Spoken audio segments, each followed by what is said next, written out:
what is Swamiji's music as a key aspect of attunement? Well, Swamiji was and is a great blessing in all of our lives. And his essence is still very much alive to us in his books. He's written hundreds of books, and you can feel his vibration, hear his voice, sometimes literally because he's recorded his books. You can hear them, hear his words spoken, and all the timeless lectures that we have on tape and on video. He's right there with us. And his music, more than anything else, has his heart in it. His vibration, his wisdom, his humor, it's all there. So it's a fantastic tool for getting in tune. If we ever feel ourselves slipping, listen to his music, or more importantly, sing his music, and it will elevate your consciousness. For us, we've been singing this music for, 40, almost 50 years. So whenever I feel doubt or irritation or any negative feeling, so often a phrase of Swami's music will come into my mind and it will change my consciousness. Whatever we put our energy into will give us energy. So if you put energy into Swami's music, it will serve you, it will help you, it will come back to you just when you need it. So I will kind of add on to what Nirmala was saying about creativity and the connection with Swamiji's music. Just as we were chanting this chant, I am Om, it occurred to me that if we are Om, then what does that imply? It implies that we are not the ego. And for us to be creative, truly creative, and those who know the arts and have tuned into the arts know that, as Nirmala was saying, you can't be overly egoic. I mean, you have to be egoic enough to do something. But if you're so egoic that, no, it has to be this way. Well, I'll give you an example. I think all of you probably know Swamiji's song, Peace. I'll just sing a brief little bit of it here. I won't get the other mic.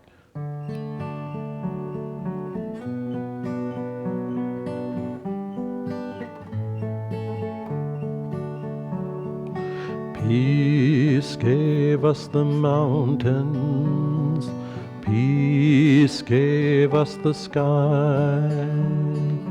Nightly when starlight enfolds us, peace is its lullaby.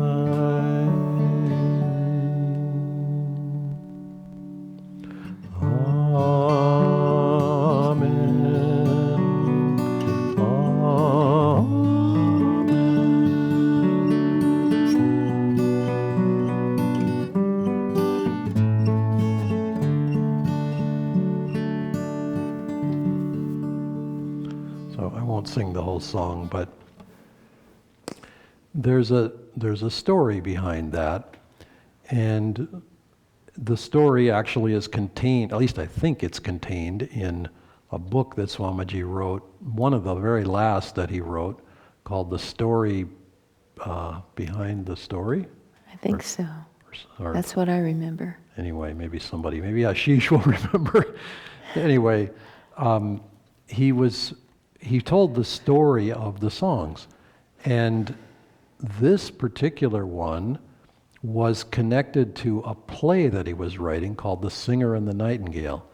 And in the play, there's this goofy element in the play where, for those of you who know music, know that often classical music will be, Elude in G, or, something else in A or C or whatever, C minor.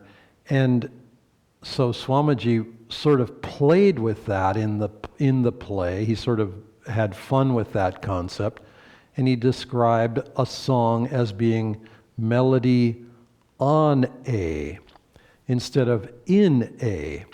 Well, melody on A means you're literally singing one note, A.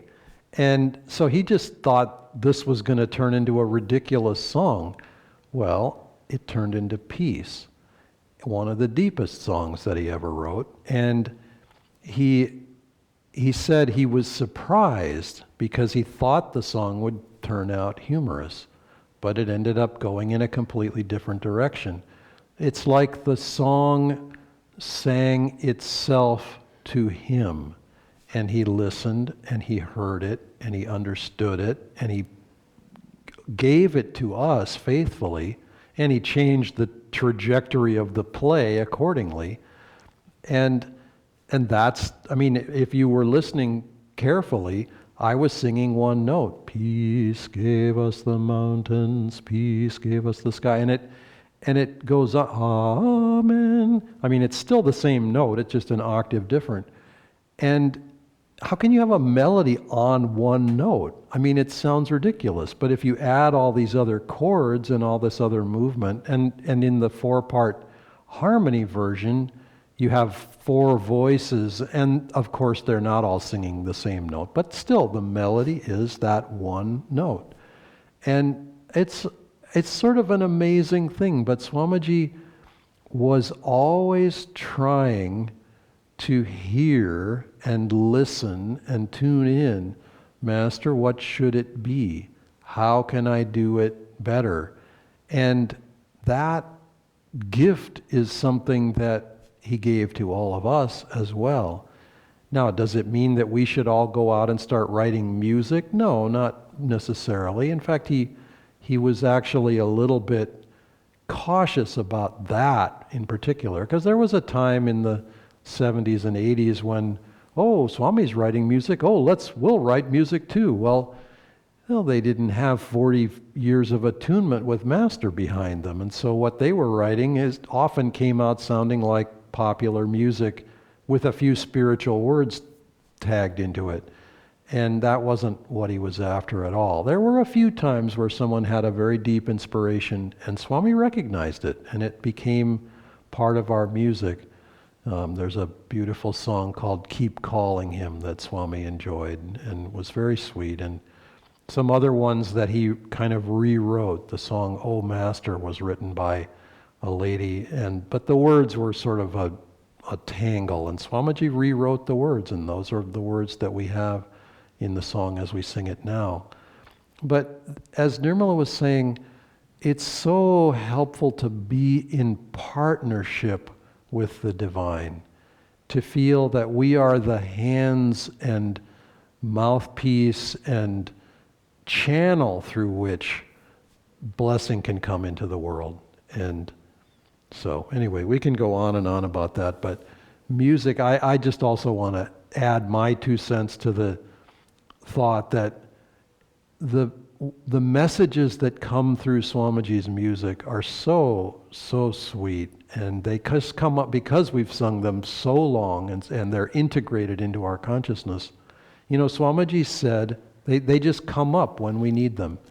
Swamiji said, if you want to know me, listen to my music, and I will add my little testimony to that. If you want to feel his consciousness, then sing his music, as Nirmala was saying. It just really helps to be the instrument for that. Now, you may think, but I can't sing. Well, okay, so sing in the shower or hum along while the music is playing. But try to, we have access to all this music, and it's such a gift. Turn on Radio Ananda by the internet. So many things have opened up to us We just have to choose which ones we're going to tune into, and it really, really helps.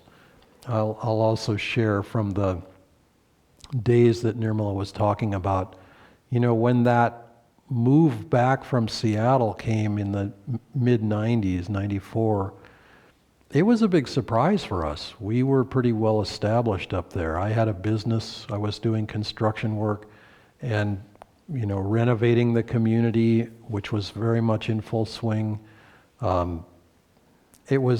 We were very much engaged in the ministry team up there.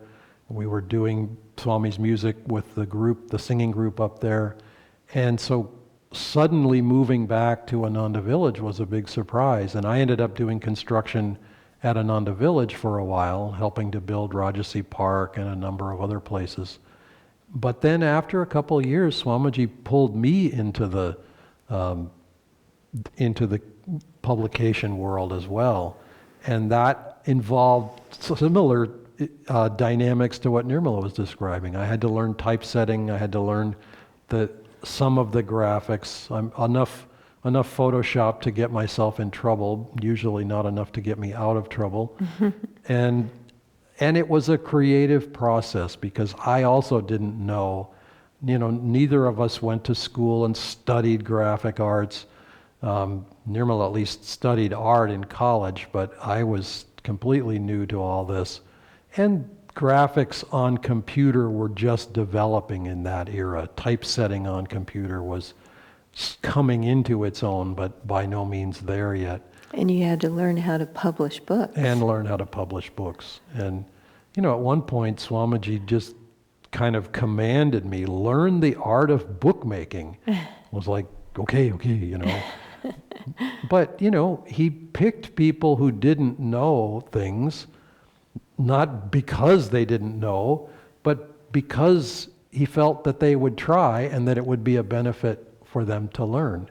And so the creative arts in all areas of leadership, it's really, really important because it helps us to see potentials and to tune in. What is this artistic expression trying to share?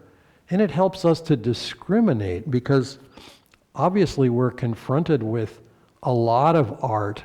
You pick up a newspaper, you pick up a magazine, you look at the hoarding boards around, and you're seeing art. It's being delivered to you, whether you like it or you don't. And often you don't like it because it is highly egoic. It's trying to say, I'm the best. Buy me, take me home. I will make you happy. And that's not necessarily a very helpful message when it's, sausages or something. I mean, it's like, who cares? Whiskey, are you going to find joy at the bottom of the bottle of whiskey? No, you're not. You're going to find disaster. So, but we learn, tuning in, we learn, oh, that isn't really it.